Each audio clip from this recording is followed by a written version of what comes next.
스마트 스토어를 처음 하시는 분들을 위해서 꼭 알아야 되는 상위 노출 알고리즘 7가지를 정리해 보았습니다.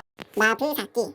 안녕하세요. 마부사키 채널의 남규입니다. 참고로 3가지 케이스는 제외시켰어요. 첫째, 가짜로 구매하는 어뷰징은 당연히 제외시켰습니다. 둘째, 시기를 타는 내용도 제외시켰습니다. 예를 들면 제가 2016년도에 블로그에다 스토어팜 관련된 알고리즘에 대해서 포스팅을 한 적이 있었어요.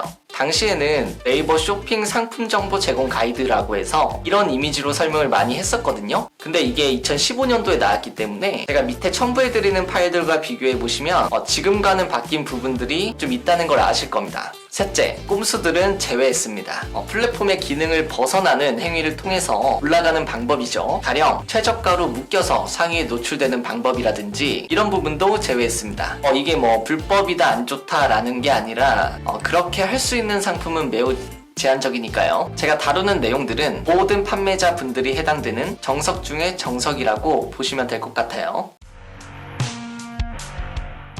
이거는 블로그도 마찬가지예요. 네이버에 있는 모든 플랫폼은 다 마찬가지인데 스마트 스토어의 제목, 즉 상품명은 상위 노출에 대한 가중치가 가장 높습니다.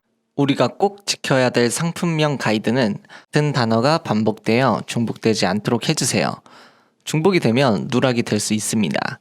같은 단어는 한 개씩만 쓰시되 조합을 통해서 세부 키워드를 여러 개 잡는 것이 좋습니다. 할인 문구나 특수 문자, 너무 긴 상품명은 쓰지 마세요.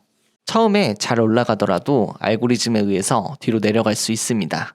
그리고 너무 높지도 너무 낮지도 않은 키워드를 제목에 넣으셔야 되는데요. 광고라고 검색한 후에 회원가입을 하시고 네이버 키워드 도구에서 상품을 검색하시면 관련된 키워드들이 나옵니다. 광고비가 많지 않고 SNS처럼 홍보할 수 있는 수단이 딱히 없으시다면 검색량이 10,000이 넘는 높은 키워드보다는 2,000 이하의 검색량을 가진 키워드를 추천합니다. 이건 상품마다 다를 수 있기 때문에 제가 키워드 편에서 따로 다뤄볼게요. 상품을 등록하실 때 상품의 주요 정보란이 있는데 빠짐없이 입력해주시고 특히 브랜드 제조사를 꼭 입력해주세요. 만약에 내가 직접 제조하는 상품이거나 브랜드가 없는 상품인 경우에는 그냥 내가 의미로 이름을 붙여서 만들면 됩니다. 적용되어서 시간이 지난다면 쇼핑을 눌렀을 때 브랜드란에 올라간 것을 확인할 수 있습니다. 이건 2017년에 파트너스데이에서 직접 들은 내용인데요. 검색 결과가 어떻게 만들어지는가? 판매자가 입력한 상품 정보를 바탕으로 네이버가 가공을 해서 색인 작업을 한 후에 쇼핑 검색 결과에 보여준답니다. 그러니까 우리는 상품의 정보를 꼼꼼하게 입력해서 알고리즘에게 우리 상품은 이런 상품이다 라고 정보를 전달해 주는 것이 노출에 도움이 될 수 있겠죠. 이 말을 반대로 이야기하자면 만약 노출 때문에 상품과 별로 관련이 없는 속성을 입력한다면 알고리즘에 의해서 다시 매칭될 때 누락될 수 있다는 것을 뜻합니다. 와, 이건 정말 별표 3개 치세요. 카테고리 매칭 이걸 하지 않으면 아예 노출 자체가 안 될 수가 있어요. 카테고리를 정하실 때는 무조건 상위에 노출된 상품을 그대로 따라하세요. 네이버는 키워드를 검색했을 때 나오는 화면들이 고정적입니다. 웬만하면 바뀌지가 않아요. 예를 들어 자동차 키링이라고 검색하면 카테고리가 패션 잡화, 패션 소품, 키홀더로 되어 있는 것을 보실 수가 있죠. 이건 네이버가 자동차 키링이라는 키워드는 이 카테고리에서 상위 노출을 시켜준다는 뜻입니다.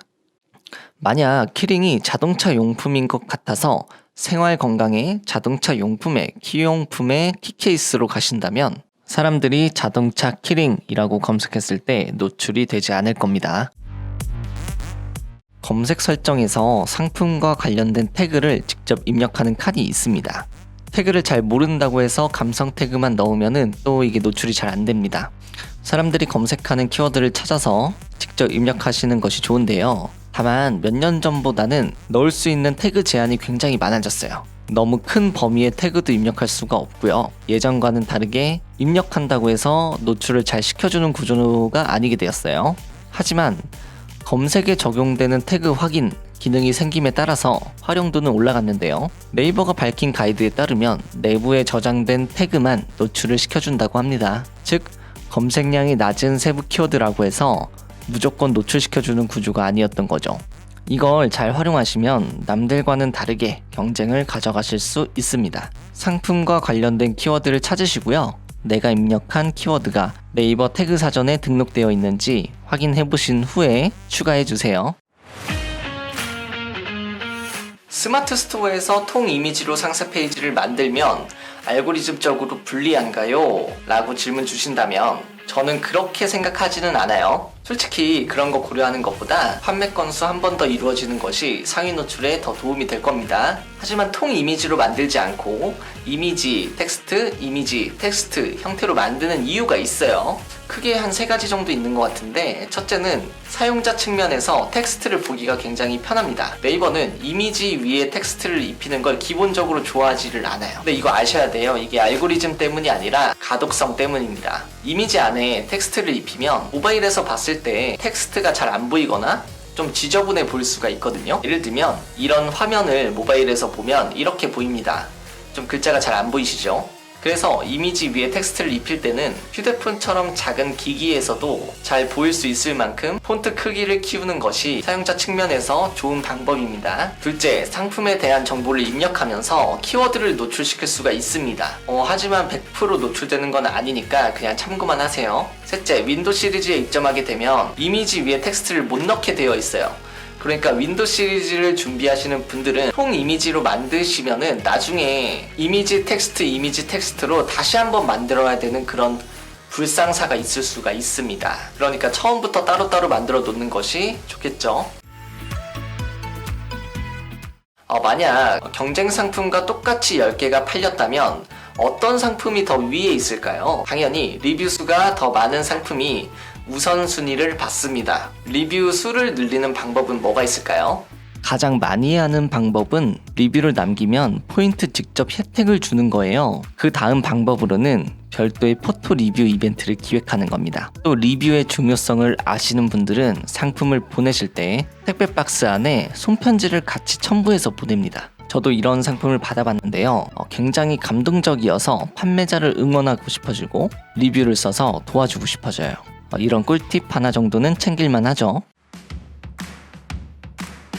기본적으로 상위 노출은 상품을 등록할 때의 순위와 등록한 이후의 순위로 나눌 수가 있는데요. 상품을 업로드할 때 앞서 말한 내용들을 잘 지켜서 네이버 쇼핑 탭 이 페이지 안에 올라간다면 그 이후에는 인기도에 의해서 순위를 끌어올릴 수가 있습니다. 인기도란 많이 찾고 많이 팔린 평이 좋은 상품입니다. 상품을 업로드한 이후에 네이버는 그 상품에 대해서 클릭수, 판매 실적, 리뷰수, 최신성을 체크하는데요. 클릭수는 최근 7일 동안의 클릭량을 체크하고 판매 실적은 최근 이틀, 7일, 30일 동안의 판매 지수를 체크합니다. 리뷰수는 카테고리마다 가중치가 다르다고 되어 있고, 최신성은 상품을 새로 업로드하는 경우에는 일시적으로 랭킹 노출에 가점을 준다고 합니다. 따라서 일정 기간에 많은 트래픽이 발생하는 것이 좋은데요. 하지만 이 내용이 절대적이지 않은 이유는요, 카테고리마다 가중치가 다르다는 검색 서비스 담당자분의 공식 답변이 있었습니다.